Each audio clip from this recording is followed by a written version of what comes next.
Hello students, মোৰ YouTube channel kokai.com লৈ মই সকলোকে স্বাগতম জনাইছো। আজি মোৰ ভিডিঅ'ৰ বিষয়বস্তু হৈছে সেবাৰ নতুন সিলেবাস। হয়, আপুনি ঠিকই শুনিছে, সেবাৰ নতুন সিলেবাস। 1/9/2020 তাৰিখে অৰ্থাৎ 1 ছেপ্টেম্বৰ 2020 তাৰিখে সেবাই নিজৰ ৱেবছাইটত তেওঁলোকৰ নতুন সংশোধিত সিলেবাসখন প্ৰকাশ কৰিছে। য'ত 30% অৰ্থাৎ 30% কন্টেন্ট আঁতৰাই ৰাখিছে অৰ্থাৎ কাটি ৰাখিছে বা omit কৰিছে। আৰু সেইখনক লৈ পেলাই বহুতে বিভ্ৰান্তিকৰ সৃষ্টি হৈছে। শিক্ষক শিক্ষয়িত্ৰীৰ লগতে বহুত ছাত্ৰ ছাত্ৰীৰ মাজত বিভ্ৰান্তিকৰ সৃষ্টি হৈছে কাৰণ তেওঁলোকৰ চেপ্টাৰ কাটিছে, ইউনিট কাটিছে, এইবিলাকক লৈ পেলাই তেওঁলোকৰ বহুত কনফিউজ হৈছে আৰু সেই কনফিউজ দূৰ কৰিবলৈ এই ভিডিঅ'টো মই বনাবলৈ আগবাঢ়ি আহিলো। আশা কৰিছো এই ভিডিঅ'টো সকলোৱে আজি জেনেৰেল মেথমেটিক্সৰ সিলেবাসখন বাছি দিছো। তাত জেনেৰেল মেথমেটিক্সৰ সিলেবাসখনৰ কোনখিনি অংশ লাগিব আৰু কোনখিনি অংশ কাট গৈছে সেইখিনি বিষয়ে আলোচনা কৰিবলৈ লৈছো। এখন হ'ল জেনেৰেল মেথমেটিক্সৰ ক্লাছ 10ৰ জেনেৰেল মেথমেটিক্সৰ সিলেবাসখন আৰু ইয়াত দিয়া আছে টোটেল মাৰ্কছ আহিব, এক্সামত লিখিবলগীয়া মাৰ্কছ আহিব 90 আৰু ইণ্টাৰনেল এছেছমেণ্ট আহিব 10 মাৰ্কছ আৰু ইয়াত দিয়া আছে 5 মাৰ্কছ দিয়া আছে 27 আৰু মেথছৰ কোডটো হৈছে C2, মেথছৰ কোড হৈছে C2। ঠিক আছে, এতিয়া মেথছৰ কোনখিনি অংশ বাদ পৰিছে সেইখিনি কোৱা আগতে মই এটা বস্তু দেখাই দিছো। তাত লিখিছে যে চেপ্টাৰ ওয়াইজ দিয়া আছে নহয়, চেপ্টাৰ ওয়াইজ দিয়া আছে আৰু চেপ্টাৰটোৰ কোনটো ইউনিট কাট গৈছে আৰু কোনটো ইউনিট দৰকাৰ হ'ব সেইটো লিখা আছে। লগতে মাৰ্কছ এলটেড দিয়া আছে কোনটো চেপ্টাৰত কিমান মাৰ্কছ আহিব। ঠিক আছে, সো আমি চাইছো প্ৰথমতে চেপ্টাৰ, ফাৰ্স্ট কলম ওয়াইজ চাইছো চেপ্টাৰ নম্বৰ, নেক্সট আছে চেপ্টাৰ নেম, নেক্সট আছে আমাৰ ইউনিটছ ৰিকোয়াৰ্ড অৰ্থাৎ কোনখিনি লাগিব, কোনখিনি ইউনিট লাগিব সেইখিনি লিখা আছে। নেক্সট আছে আমাৰ ইউনিটছ ওমিটেড, কোনখিনি অংশক বাদ পৰিছে বা কাটি দিয়া হৈছে সেইখিনি লিখা ওমিটেড আৰু নেক্সট আছে আমাৰ মাৰ্কছ এলটেড, কোনটো চেপ্টাৰত বা কিমান মাৰ্কছ আহিব। ঠিক আছে, এতিয়া প্ৰথমতে আহো আমাৰ ৰিভিজন চেপ্টাৰটো, যেটো আমাৰ আছে পুনৰালোচনা বুলি আছে, অসমীয়া মাধ্যমৰ কাৰণে আছে পুনৰালোচনা। তাত ৰিভিজন চেপ্টাৰটোত ইউনিটছ ৰিকোয়াৰ্ড অৰ্থাৎ কৈছে যে যিখিনি লাগিব ইউনিটছ ৰিকোয়াৰ্ড কৈছে সেইখিনি হোল চেপ্টাৰ অৰ্থাৎ গোটেইখিনি লাগিব, ইউনিটছ গোটেইখিনি ইউনিট লাগিব, হোল চেপ্টাৰ লাগিব। আৰু ইউনিটছ ওমিটেড ইয়াত কৈছে যে কোনো ইউনিট নীল লিখা আছে, ইউনিটছ ওমিটেডত কোনো অংশ বা কোনো ইউনিট কাট যোৱা নাই আৰু তাত মাৰ্কছ এলট কৰা আছে 6 মাৰ্কছ। ঠিক আছে, সো আমাৰ ফাৰ্স্ট যেটো দেখিলো আমাৰ ৰিভিজন চেপ্টাৰ বুলি দিয়া আছিলে, ৰিভিজন চেপ্টাৰটোত তাত আমাৰ হোল চেপ্টাৰ লাগিব, কোনো ইউনিট বাদ পৰা নাই আৰু তাত মাৰ্কছ আহিব 6 মাৰ্কছ। ঠিক আছে, নেক্সট আমি যাওঁ ৰিয়েল নাম্বাৰ অৰ্থাৎ বাস্তৱ সংখ্যা চেপ্টাৰটোলৈ। এতিয়া বাস্তৱ সংখ্যা চেপ্টাৰটো চাবলৈ গ'লে আমাৰ তাত 1.5 1.6 এনেকে ইউনিট 1.7 লৈকে আছিলে। তাত ইউনিটছ ৰিকোয়াৰ্ড কৈছে যে ইউনিটছ কোনকেইটা লাগিব আপ টু ইউনিট 1.4 অৰ্থাৎ 1.4 ইউনিটলৈকে লাগিব আৰু ব্ৰেকেটত লিখা আছে মন কৰা চোৱা, that is up to exercise 1.3। ইয়াত দুটা বস্তু ভালকে ক্লিয়াৰ হৈ ল'বা তোমালোকে যে ইউনিট আৰু লগতে হ'ল এক্সাৰসাইজ হ'ল। ইয়াত ইউনিট কোনকেইটা লাগিব কৈছে যে আপ টু ইউনিট 1.4 অৰ্থাৎ যিকেইটা 7টা ইউনিট আছিলে 1.1 1.2 1.3 1.4 1.5 1.6 1.7 তাৰে ভিতৰতে 1.4 লৈকেহে লাগিব। অৰ্থাৎ 1.4 টো লাগিব কিন্তু 1.4 ৰ পিছৰখিনি নালাগে। ঠিক আছে, সেইকাৰণে লিখা আছে ইউনিটছ 1.5 অনৱাৰ্ডছ নালাগে বুলি কৈছে, ইউনিটছ ওমিটেড এইখিনি বাদ দিয়া হৈছে বা বাদ পৰি গৈছে। অৰ্থাৎ এক্সাৰসাইজ হিচাপে চাবলৈ যদি যাওঁ তেতিয়াহ'লে লাগিব কি আমাৰ আপ টু এক্সাৰসাইজ 1.3। ইয়াত আছিলে এক্সাৰসাইজ 1.1 1.2 1.3 1.4 তেনেকে আমাৰ 1.4 লৈকে আছিলে, 1.4 লৈকে আছিলে, গতিকে 1.4 লৈকে নালাগে অৰ্থাৎ লাগিব আমাৰ 1.3 লৈকে। অৰ্থাৎ যেটো বাস্তৱ সংখ্যা অৰ্থাৎ ৰিয়েল নাম্বাৰ আছিলে তাত আমাৰ এক্সাৰসাইজ 1.3 লৈকে কৰিলেই হৈ যাব। ঠিক আছে, নেক্সট আমি আহো পলিনোমিয়েলছ অৰ্থাৎ বহুপদ, যেটো আমাৰ সেকেন্ড চেপ্টাৰ নম্বৰ 2 হিচাপে আছে পলিনোমিয়েলছ অৰ্থাৎ আমাৰ বহুপদ। আচ্ছা, পলিনোমিয়েলছত কি লিখা আছে হোল চেপ্টাৰ, ইউনিটছ ৰিকোয়াৰ্ড লিখা আছে হোল চেপ্টাৰ অৰ্থাৎ গোটেই ইউনিট গিটা লাগিব বা গোটেই চেপ্টাৰটো আমাক দৰকাৰ লাগিব, পঢ়িব লাগিব আমি। আৰু ইউনিটছ ওমিটেডৰ লিখা আছে নীল, কোনো ইউনিট ইয়াত বাদ পৰা হোৱা নাই। ঠিক আছে, ভালকে মন কৰিবা দেই। আৰু মাৰ্কছ এলটেড লিখা আছে তাত 8 মাৰ্কছ আহিব ঠিক আছে গতিকে বহুপদ লেসনটোৰ কাৰণে আমাৰ কাৰণে বহুত দৰকাৰী বস্তু হৈ পৰিছে এতিয়া আমাৰ হোল চেপ্টাৰ লাগিব ইয়াত কোনো চেপ্টাৰ বাদ পৰা হোৱা নাই আৰু তাত মাৰ্কছ আহিব 8 মাৰ্কছ নেক্সট আহো pair of linear equations in two variables pair of linear equations in two variables অৰ্থাৎ দুটা চলকযুক্ত ৰৈখিক সমীকৰণৰ জোৰ তাত আমাৰ ইউনিট লাগিব কৈছে কি আপ টু ইউনিট 3.4.3 আচ্ছা আমাৰ ইউনিট তাত আছিলে কেইবাটাও ইউনিট আছিলে তাৰে লাগিব কৈছে যে ইউনিট 3.4.3 লৈকে লাগিব তোমালোকে বুকখন যদি ভালকে মেলি চোৱা তাত দেখিবা ইউনিট 3.4.3 লৈকে লাগিব বুলি কৈছে আচ্ছা ইউনিটছ অমিটেড বাদ পৰিছে কি ইউনিট 3.5 আৰু তাৰ পিছৰখিনি বাদ পৰিছে গতিকে দুটা চলকযুক্ত ৰৈখিক সমীকৰণ অৰ্থাৎ pair of linear equations in two ভেৰিয়েবলৰ কাৰণে যদি চাবলৈ যাওঁ তাত মাৰ্কছ আহিব 7 মাৰ্কছ ইউনিট 3.5 ৰ পিছৰখিনি নালাগে অৰ্থাৎ আমাক যদি এক্সাৰসাইজ হিচাপে চাবলৈ যাওঁ অনুশীলনী হিচাপে যদি চাবলৈ যাওঁ তেতিয়াহ'লে আমাক লাগিব আপ টু এক্সাৰসাইজ 3.5 অৰ্থাৎ 3.5 এক্সাৰসাইজলৈকে লাগিব আৰু তাৰ পিছৰখিনি নালাগে আমাৰ তাত আছিলে 3.6 লৈকে আছিলে আৰু লগতে দিয়া আছিল 3.7 হিচাপে এটা আমাক ঐচ্ছিক বা আমাৰ মিসেলেনিয়াস হিচাপে দিয়া আছিলে গতিকে সেই 3.6 আৰু 3.7 আমাক দৰকাৰ নাই গতিকে 3.5 বৰলৈকে কৰিলেই হৈ যাব ঠিক আছে নেক্সট আমি আহো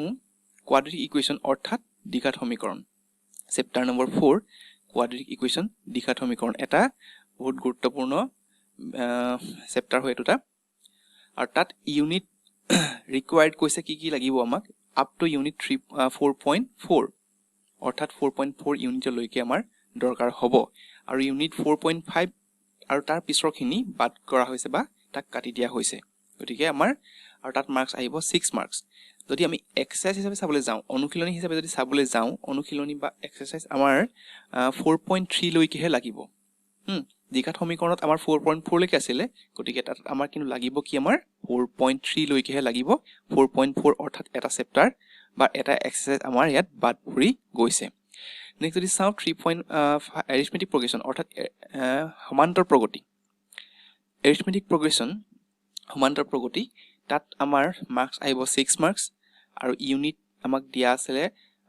আপ টু 5.3 ইউনিটলৈকে আমাক দৰকাৰ হ'ব আৰু তাৰ পিছৰখিনি আমাক দৰকাৰ নহয় আৰু এক্সাৰসাইজ হিচাপে যদি চাবলৈ যাওঁ এক্সাৰসাইজ আমাৰ তাত আছিলে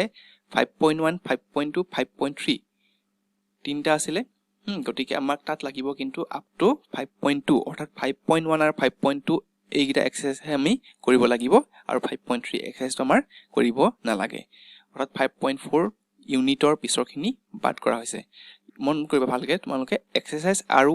ইউনিট দুটা বেলেগ বস্তু গতিকে তোমালোকে কনফিউজ নহবা নেক্সট আহিল আমাৰ ট্ৰায়াঙ্গলছ ত্ৰিভুজ দশম শ্ৰেণীৰ ক্লাছ 10ৰ এটা দীঘল চেপ্টাৰ বুলি ক'ব পাৰি আৰু এইবাৰ সেইটো কমাই দিয়া হৈছে ত্ৰিভুজত আমাৰ মাৰ্কছ আহিব 6 মাৰ্কছ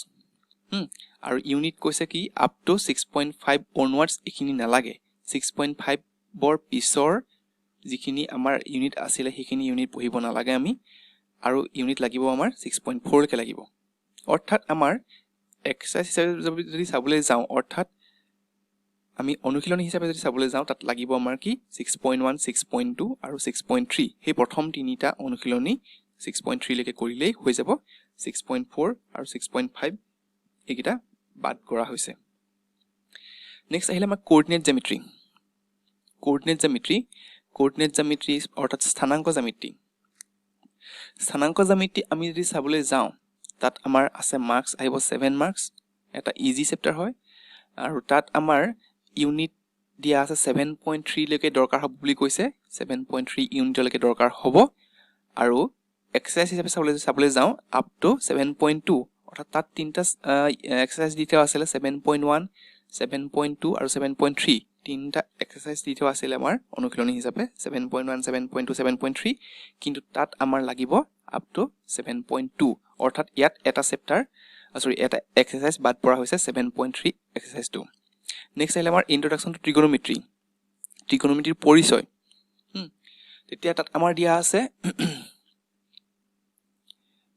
আমাৰ তাত আহিব 7 মাৰ্কছ আহিব তাত মাৰ্কছ 7 মাৰ্কছ আৰু লগতে ইউনিট দিয়া আছিলে 8.1 8.2 8.3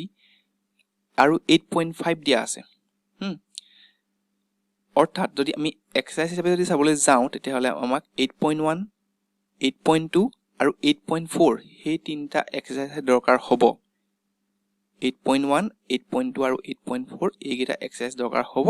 গতিকে আমাৰ ইয়াত এটা এক্সাৰসাইজ বাদ পৰিছে সেইটো হ'ল 8.3 অৰ্থাৎ অনুশীলনী 8.3 টো আমি পঢ়িব নালাগে এতিয়া আমি আহোঁ নেক্সট আমাৰ